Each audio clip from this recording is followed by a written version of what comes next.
Okay, so let's have now lesson 3, which is industrial engineering profession.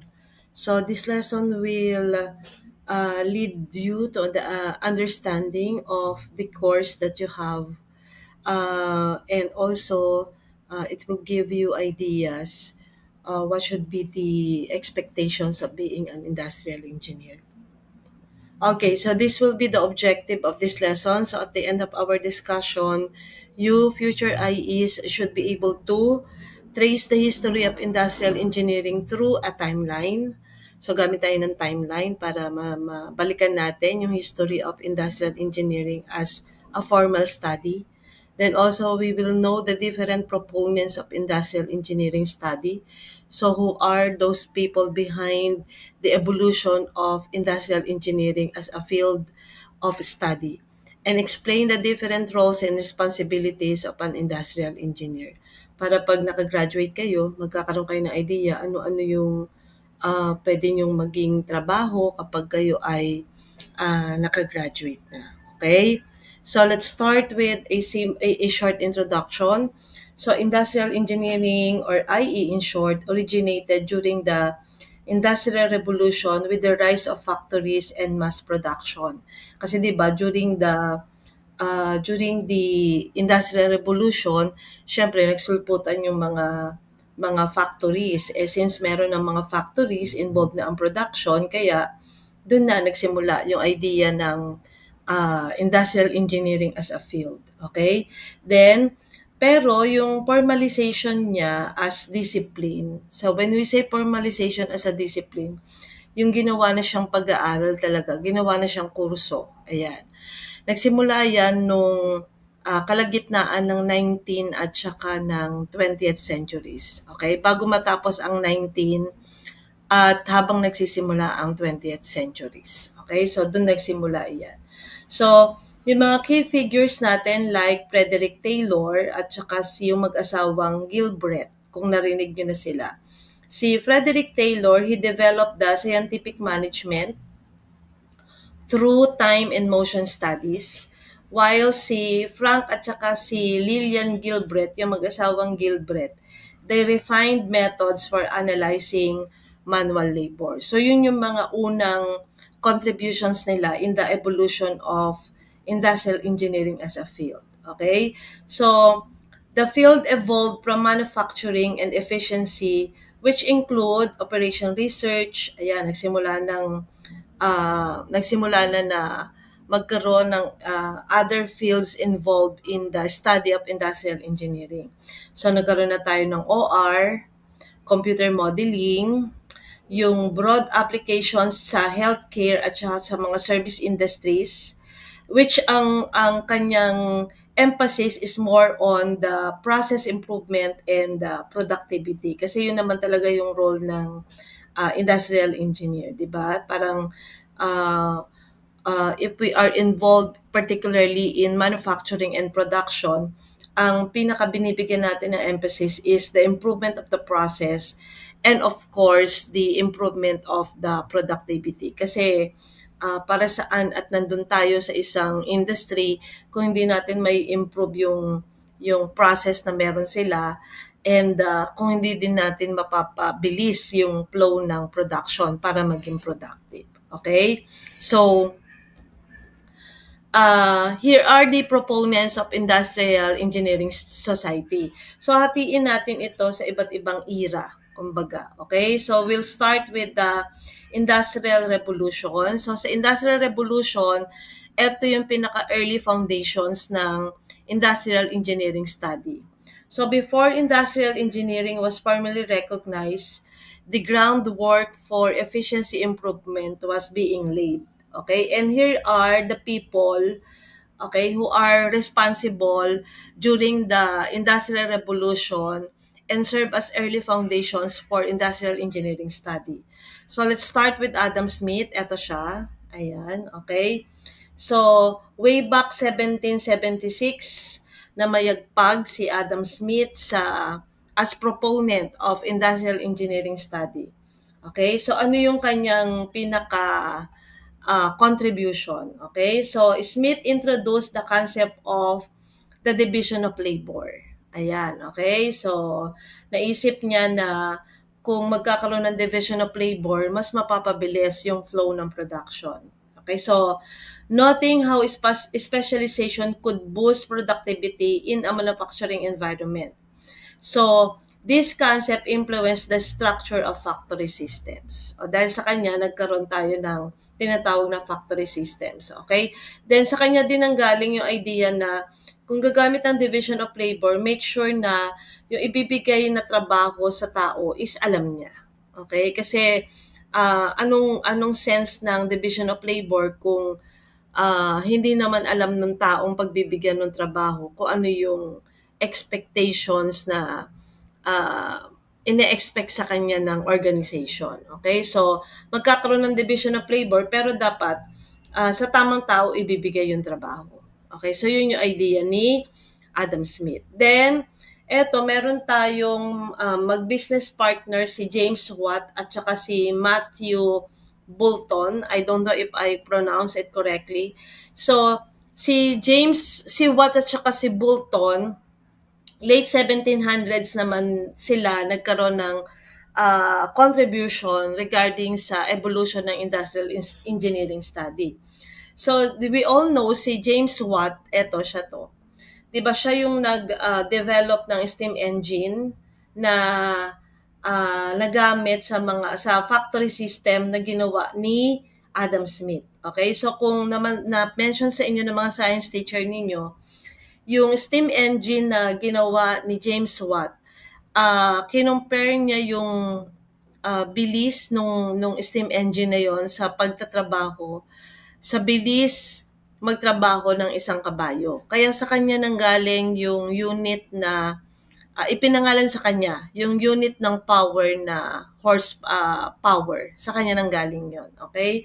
Dahil yon sa kanyang invention ng steam engine. Okay? Tapos, meron siyang business partner, si Bolton, ng time na yan, wherein si Bolton naman, he established a system of standardized work.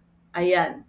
Standardized work procedures and method para sa estimating ng cost, para din ma-anticipate yung production, at sa planning processes. Ayan, okay? So, kay Bolton nagsimula yung at saka kay WhatsApp, join force sila sa pagbibigay ng idea na to. Okay? Since they are business partner. Okay?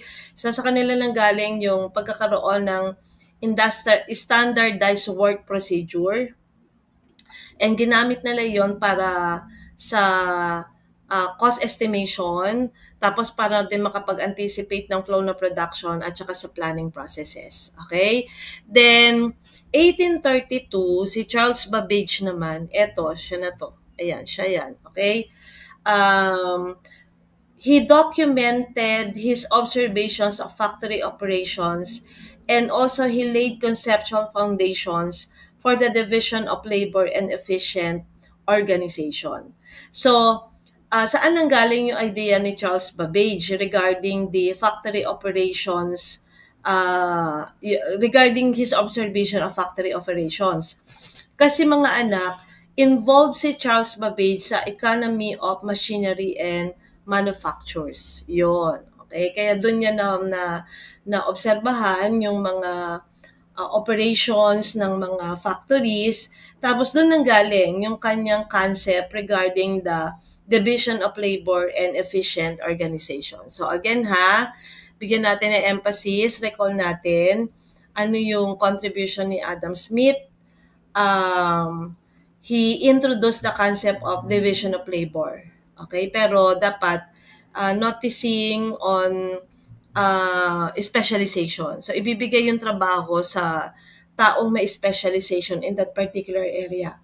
Then, yung mag-business partner na si James Watt at saka si Bolton, silang dalawa. Ang pinaka-idea nila is yung standardized work procedure na ginamit for cost estimation, anticipating production, at saka planning processes. Then si Charles Babbage,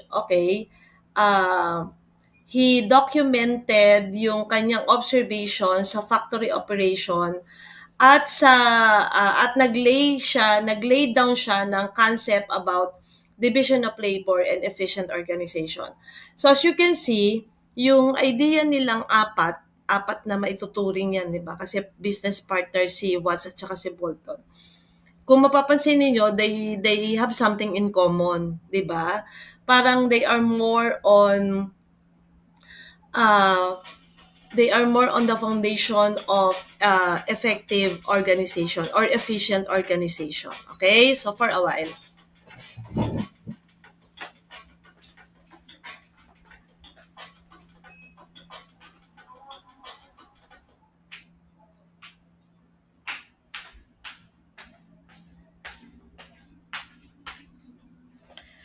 Ayan, sorry for that. Okay, so punta na tayo sa next era, which is the scientific management era. Ayan, ito medyo mas bago na to compared to the Industrial Revolution era.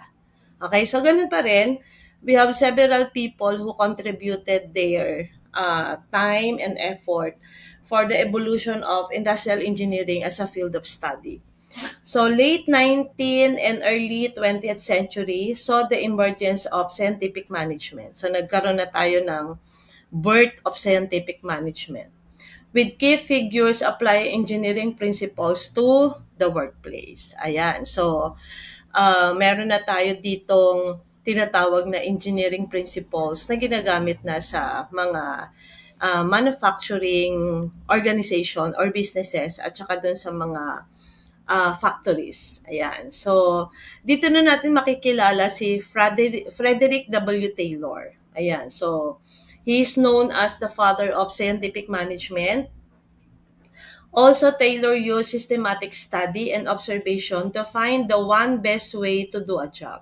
Ayan, okay? So, again, ulitin ko, si Taylor ang kino-consider natin na father of scientific management, okay? At yung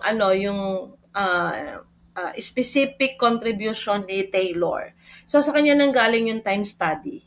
Ayan, okay? So Taylor used a stopwatch to time a worker's every movement or motion para matanggal or maalis yung mga wasted movements na nagpapatagal sa isang trabaho. Ayan. So, ginawa nyo yung time study para magkaroon ng increase in terms of efficiency sa paggalaw ng mga workers. Then, siya rin ang nag-conceptualize ng standardization. Ano yon? He developed standardized work methods and tools. Paano niya ginawa yon? By designing specialized shovels for specific materials to maximize output. Ayan. So sa kanya pinagpatuloy niya na yung idea na standardization na kung saan magiging standardized yung galaw ng mga workers kung bibigyan din sila or kung meron silang susundan na standardized work methods and tools para isa na lang yung magiging galawan ng mga workers. Kaya nga tinatawag yun na standardization. Ayan. Then also, binigyan din ng emphasis ni Taylor sa kanyang contribution yung role ng management. So sabi niya dito, ano daw yung role ng management sa isang organization? Sabi niya, yung management, sila yung responsible for planning, work, and training employees. Okay? Which is until now, yun naman talaga yung purpose ng management, di ba? While yung mga workers, sila yung responsible for the execution of the plan.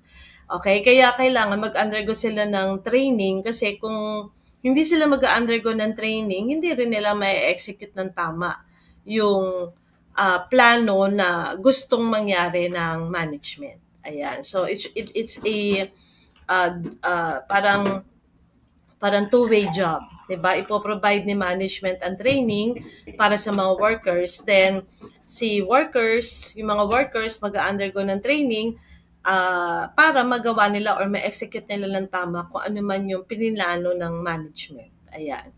Then ito yung mag-asawang Gilbreth. Ayan, si Frank at saka si Lillian Gilbreth. Ito. So, The husband and wife team focus on motion study and ergonomics. Ayan, okay? So, sa mag-asawang Gilbert lang galing, Gilbert, yung idea ng ergonomics. So, meron tayong subject na ergonomics. Pagdating nyo ng second year yata siya or second sem, I just don't know. Doon nyo maiintindihan ano yung ergonomics na binigay ng mag-asawang Gilbert. Okay? Taking a more human-centered approach than Taylor. So, kung i-compare daw natin, um, yung idea ng mag-asawang Gilbert is more on human-centered approach. Okay? Kesa kay Taylor. Kasi kay Taylor, it is more on management approach. Ayan, kaya nga father of scientific management si Taylor. Ayan, okay? So ano-ano pa yung bibigyan natin ng emphasis sa contribution ng mag-asawang Gilbert. Kung kay Taylor yung time studies, sa mag-asawang Gilbert naman yung motion studies. Ayan. So, yung mag-asawang Gilbert, gumamit na sila ng motion picture. Yan. Okay? Parang movie. Parang ganon. So, using film, they analyze a worker's basic motions, which is tinatawag yun na terbligs. Yung terbligs, mga anak, yung term na terbligs, binaliktad yung apelyido nila na Gilbert. Okay, doon ang galing yung terbligs. Meron tayong discussion about terbligs or meron kayong subject kung saan dinidiscuss ano yung terbligs. Okay? Para saan yung terbligs na concept na ginawa ng mag-asawa? It is used to eliminate inefficient ones and reduce fatigue. Okay, kaya nga motion study. So, it is more on sa galaw ng mga workers. Ayan, okay, para hindi masyadong pagod yung mga workers at para matanggal yung mga galaw na hindi naman kailangan or nagpapatagal sa flow ng isang production. Ayan, okay? At para din hindi masyadong pagod yung mga workers sa kanilang routine habang nasa production sila. So, yun yung pinaka-idea ng motion study ng mag-asawang Gilbert. Yung time study kasi ni Taylor, kaya sa time study, inoorasan. Inoorasan yung gano'ng kabilis tapusin ng isang worker, yung isang complete cycle ng isang trabaho. Okay?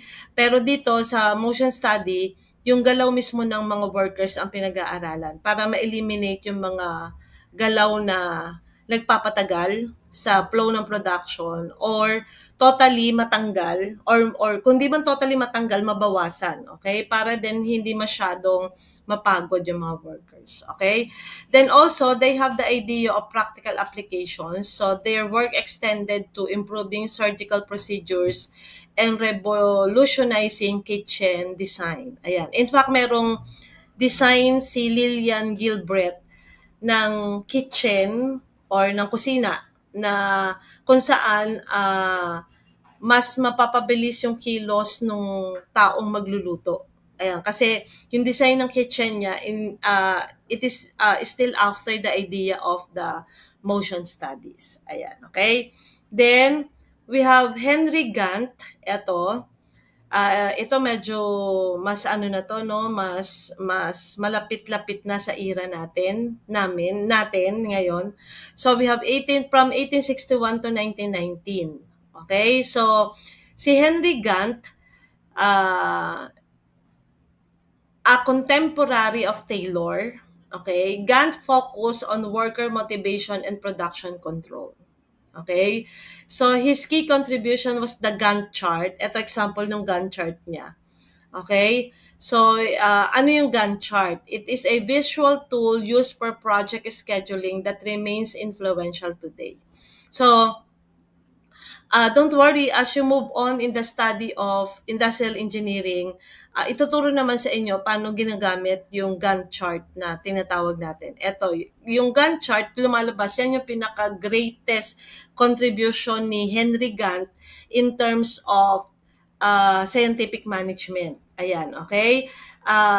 Nakafocus siya sa motivation ng mga worker at saka sa pag-control ng flow ng production. So, using the Gantt chart, ayan, nakikita kung paano yung proper flow ng production para makontrol din siya ng tama. Ayan. And the last one, for scientific management era, we have Henry Ford.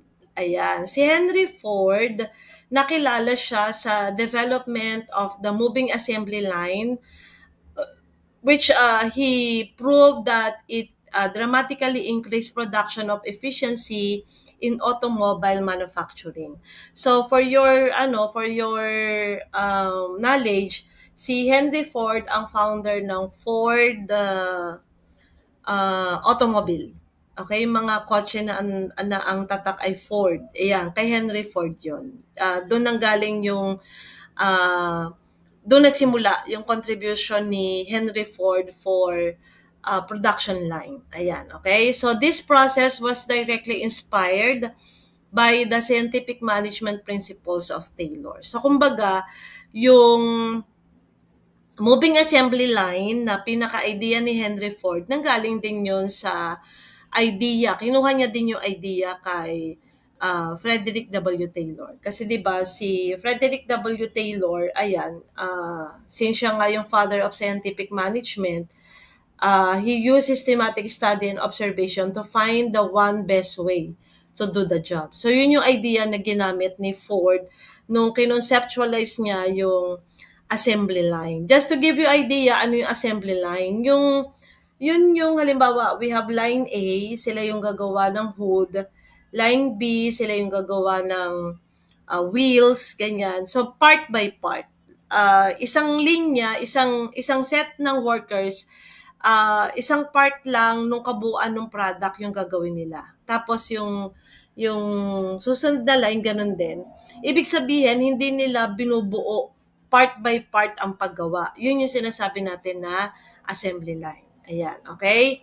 Then, we have now the growth and professionalization. So, gamitan natin ng timeline.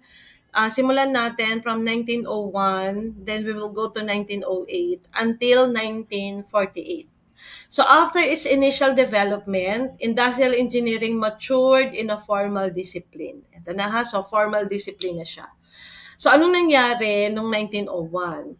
The first industrial engineering course, factory economics ang tawag, okay, ay inoffer sa University of Kansas. Ayan, so meron ng formal discipline for industrial engineering study, okay? So again ha, 1901, ano yung pinaka-special thing na nangyari dito? Inoffer na yung unang-unang industrial engineering course, which is the factory economics sa University of Kansas. Then, noong 1908, ang Penn State University, they established the first formal degree program in industrial engineering. Ayan, okay? So, yung sa University of Kansas, industrial engineering course pa lang siya, which is the factory economics. Pagdating sa Penn State University, na-establish na yung unang-unang formal degree program as industrial engineering. Then 1948, eto panahon na to ng mga lola natin, ayan, the American Institute of Industrial Engineering, or also known as AIIE, now known as the Institute of Industrial and System Engineers, or IISE, was founded to professionalize the field. Ayan, okay? So nagkaroon na tayo ng mga institute, nagkaroon na tayo ng mga society kung saan tumulong sila para maging formal profession or professionalize the field of industrial engineering. Okay? So we have the AIIE and we have the IISE. So again ha, 1901, nag-offer ng unang-unang industrial engineering course sa University of Kansas. Tinawag yun na factory economics. Then no 1908 sa Penn State University naman, nagkaroon tayo ng first formal degree program as industrial engineering na. Then 1948, nagtulong-tulong ang AIIE at saka IISE para maging formal, professionalized field ang industrial engineering. Ayan, okay? Then other than that, we also have the highlights during modern evolution and expansion, during World War II, tapos post-war developments, at saka yung panahon natin, which is the current application. So dito muna tayo sa modern evolution and expansion. Okay, so dito sa modern evolution and expansion, dahil nung mga panahon na yan ay meron ng computers at saka uso na rin ng automation, okay, industrial engineering has broadened its scope and adapted its techniques. Ayan, okay, so nag-adapt na tayo ng different techniques since nagkaroon na nga ng formalization as professional professional field ang ating course. Ayan. Then, during the World War II, ayan, uh, the war accelerated the development of techniques like operation research and systems, then manage complex military logistics and resource allocation. Since war nga ito, so it's more on uh, application of industrial engineering concept sa military logistics. Kasi nga nung time na yan ay war. So magko-concentrate tayo doon sa military logistics at saka yung resource allocation nung time na yan. Kasi nga syempre war yan, so medyo mahirap ang resources. Kaya using the concept of industrial engineering, kumbaga mga anak, na-allocate ng tama yung mga resources na meron ang tao during World War II. Okay? Then, syempre, tapos na yung war, we have the post-war development. So, dito, during this time, nagkaroon na tayo ng concept ng TQM or yung tinatawag natin na Total Quality Management. Okay?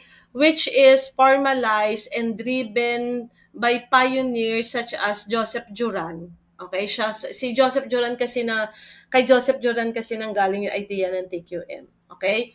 Then, 1970s and 1980s, ayan, 1980s, ano na ako niyan, taon na ako niyan. So, the discipline become more quantitative and computer-based, incorporating operations research and data analysis. Ayan. So, dahil nga medyo moderno na, so nagkaroon na tayo ng quantitative approach sa field natin.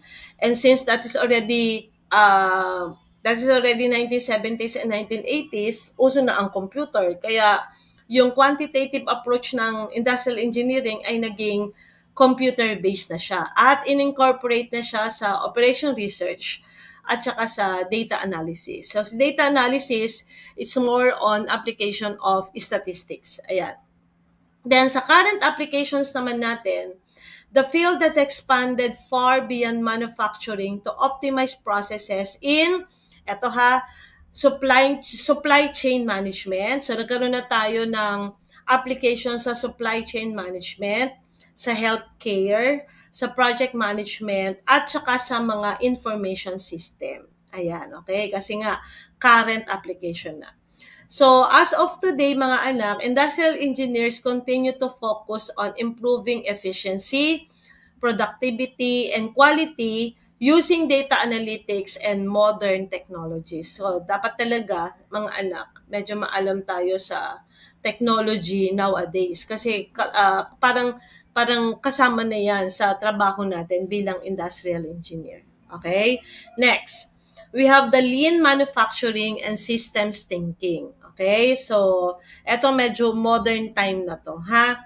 So, from the mid-20th century onward, industrial engineering continued to expand its scopes with new methodologies. Okay? So, ano-ano yung mga methodologies na sinasabi natin? So, we have the first one, yung Toyota Production System. Okay? It was founded by Taiichi Hono and Shigeyo Shingo. I don't know if I pronounce it correctly, ha? Okay, so they developed the system that would become known as lean manufacturing. So don't worry, meron din kayong subject. Meron ding topic, hindi siya subject actually. Meron tayong subject sa TQM,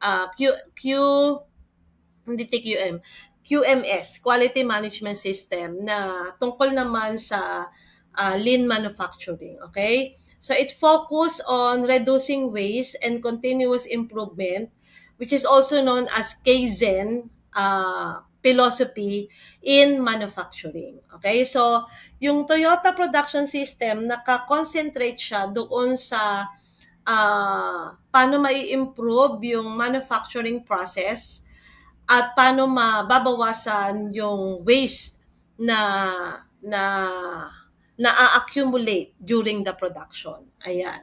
Then we also have the theory of constraints. Ginawa naman ito or conceptualize naman ito ni Eliyahu M. Goldratt. I don't know again if I pronounce it correctly, ha? So he introduced this one way back 1985. So ano naman tong theory of constraints? So this approach helps identify and manage the most significant bottleneck in a process to improve overall system performance. Ano ba yung sinasabi nating bottleneck? Yun yung nagpapabagal sa flow ng production. Okay?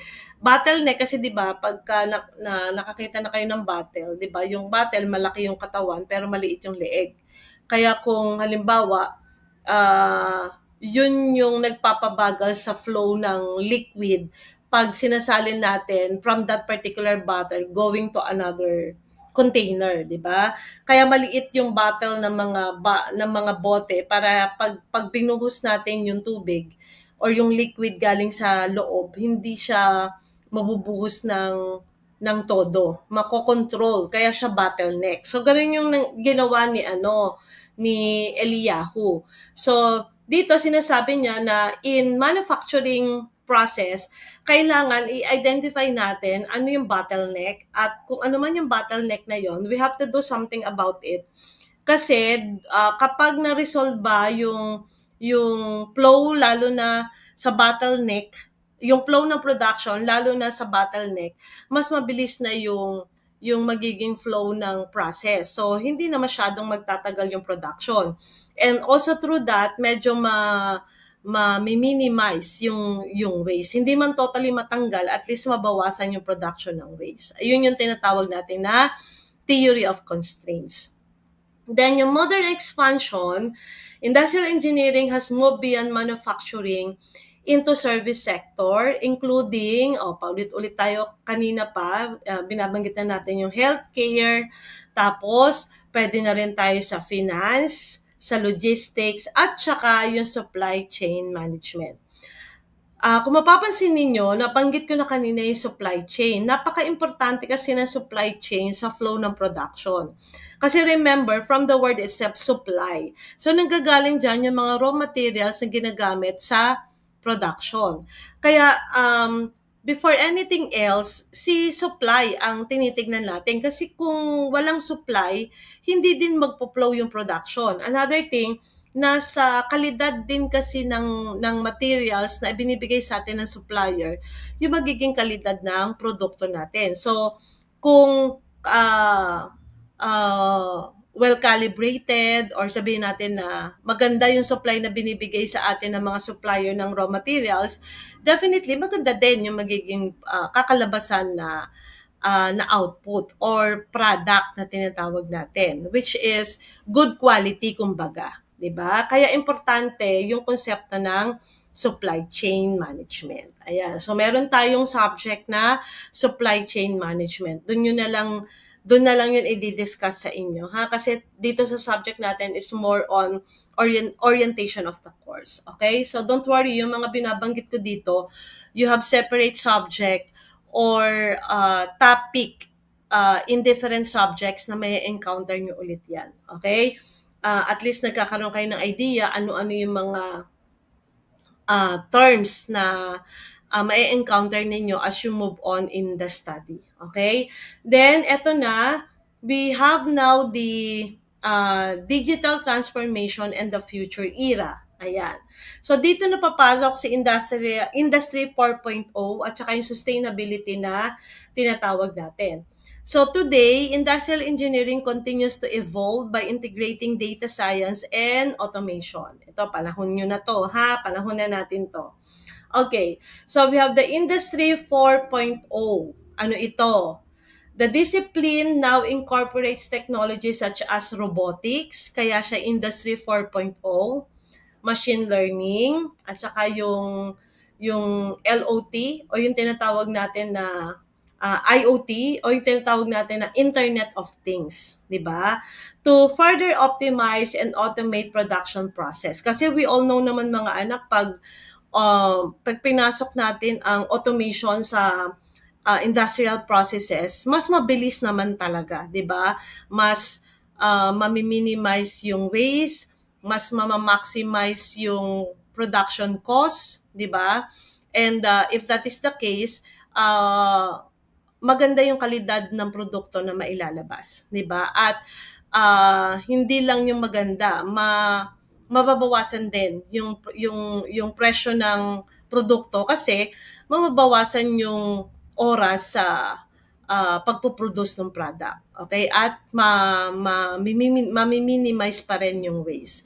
So yun yung konsepto ng Industry 4.0. Sa sustainability naman, industrial engineers are increasingly applying their skills to improve sustainability, data analytics, at saka global supply chains. Ayan ha, global.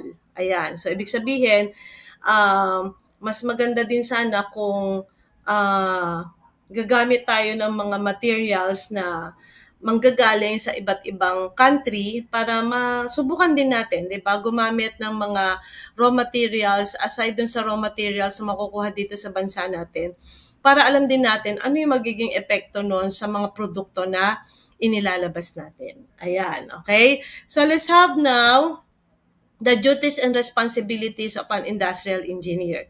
So, ano ba yung magiging duties and responsibilities ninyo once na kayo ay isa ng industrial engineer? Okay? So, industrial engineers' duties and responsibilities, include analyzing and improving complex system. When we say complex system, yan yung medyo complicated na part ng sistema ng isang organization. Then also we have processes and organizations to increase efficiency, productivity, and quality. So remember ha, ang pinaka-objective natin kapag tayo ay nasa isang industry or isang organization is mag-increase yung efficiency. Kasi pag nag-increase yung efficiency mga anak, matik yan, magiging productive. Okay?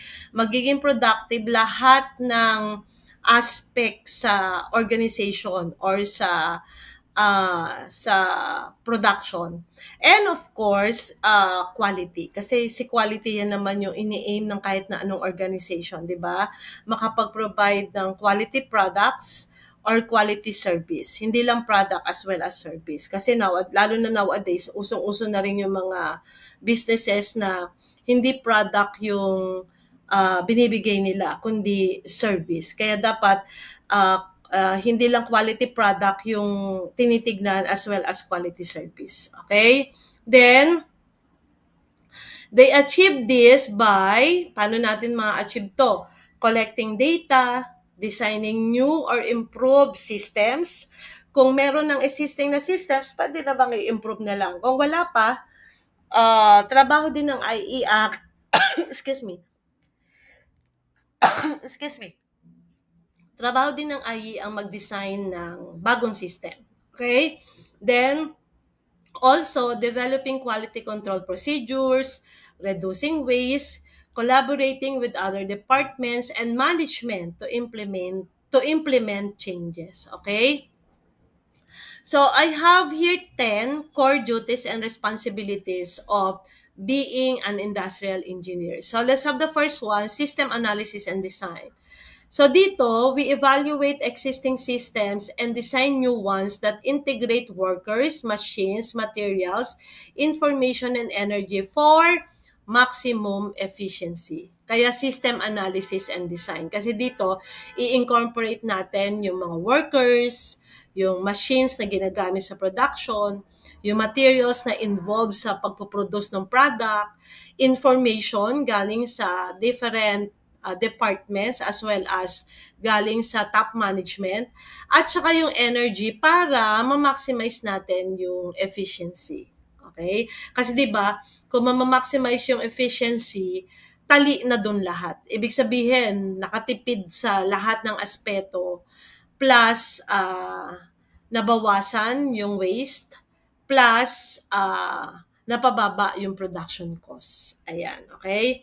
Next is process improvement. So dito mga anak, trabaho natin na mag-analyze ng production process to identify inefficiencies, bottlenecks, yung sinabi ko sa inyo kanina, and areas for cost reduction. So, this includes, dito na tayo sa process improvement, pwede na tayo mag-conduct dito ng time and motion studies. Okay? Para makita natin kung saang area nagkakaroon ng bottleneck, kung saan area nagkakaroon ng sense of inefficiencies para ma-develop pa natin lalo yung process. Kaya nga siya process improvement. Then also, trabaho din natin yung quality control. Ayan. Kaya may subject kayo na quality management system. So sa quality control, ang trabaho natin dito is to develop and implement quality assurance procedures and systems to ensure products meet standards and customer satisfaction. Siyempre, definitely, hindi tayo pwedeng maglabas ng produkto na hindi maganda. 'Di ba? Kasi ibig sabihin, bakit hindi siya maganda? Ibig sabihin, hindi na-meet yung standard. Remember, meron tayong tinatawag na standardization, 'di ba?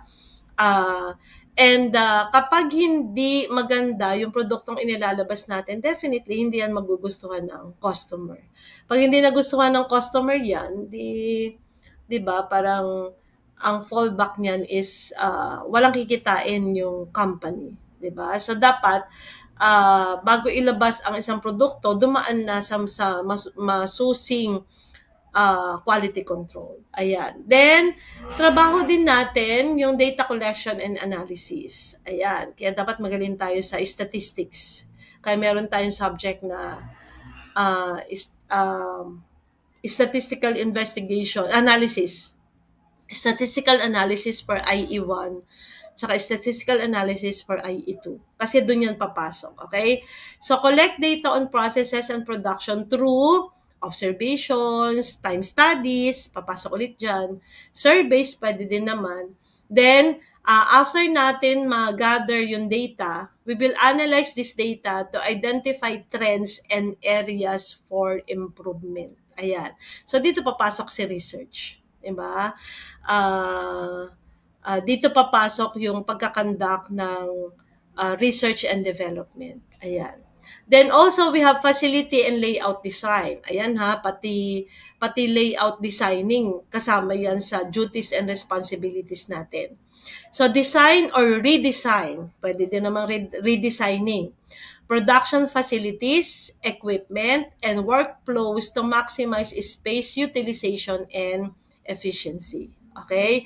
So dito sa facility and layout design, pwede na tayong gumamit dito ng iba't ibang chart para makita natin kung paano natin mamamaximize yung space at mayu-utilize 100% yung available space for efficiency. Ayan, okay? Then also we have safety and ergonomics. So conduct ergonomic evaluation to improve the safety and comfort of the work environment. So dito sa ergonomics, lahat ng aspect na involved sa production ay tinitingnan. Kasi pag halimbawa mga anak, pag sa office halimbawa, pag hindi maganda yung chair or hindi maganda yung table, halimbawa hindi maganda yung height ng table sa height ng chair, definitely magkakaroon kasi makaka-experience ng fatigue yung worker. Pag naka-experience ng fatigue yung worker, definitely hindi na yan magiging productive. Diba? So, doon papasok si ergonomics. Ayan. Kaya meron tayong tinatawag na mga ergonomics features such as tables, chairs, yung mga ganyan. Okay? Next, collaboration and communication. So, kanino makikipag-communicate? Of course, work with other departments. So, halimbawa, si supply chain sa management. Halimbawa, ganon. O kaya si finance department kay production. Ayan, kasi syempre, si finance sa kanila magagaling yung pera di ba? Or pwede din naman si marketing department makikipag-ugnayan kay production para alam ni marketing more or less kung kailan ilalabas yung produkto. 'Di ba? Kasi trabaho ni marketing ang mag-promote ng product. So, pag nag-promote si marketing, dapat may ilalabas na product kasi mamaya magustuhan ng tao tas wala din naman pala yung produkto, 'di ba? So yun yung sinasabi natin na collaboration and communication. Even though merong iba't ibang department sa isang organization, pero dapat, 'di ba, yung mga department na yon nakikipag-collab sila sa isa't isa.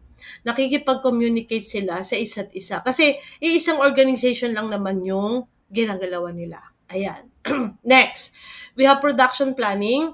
Review production schedules and specifications and help develop management control systems for efficient financial planning and cost analysis. Okay? So sa production planning, dito mga anak, ano na to, yung sa production area na mismo. Okay? So, every now and then, dapat nire-review natin as an IE, trabaho natin na i-review yung production schedules, nakakasunod pa ba, di ba?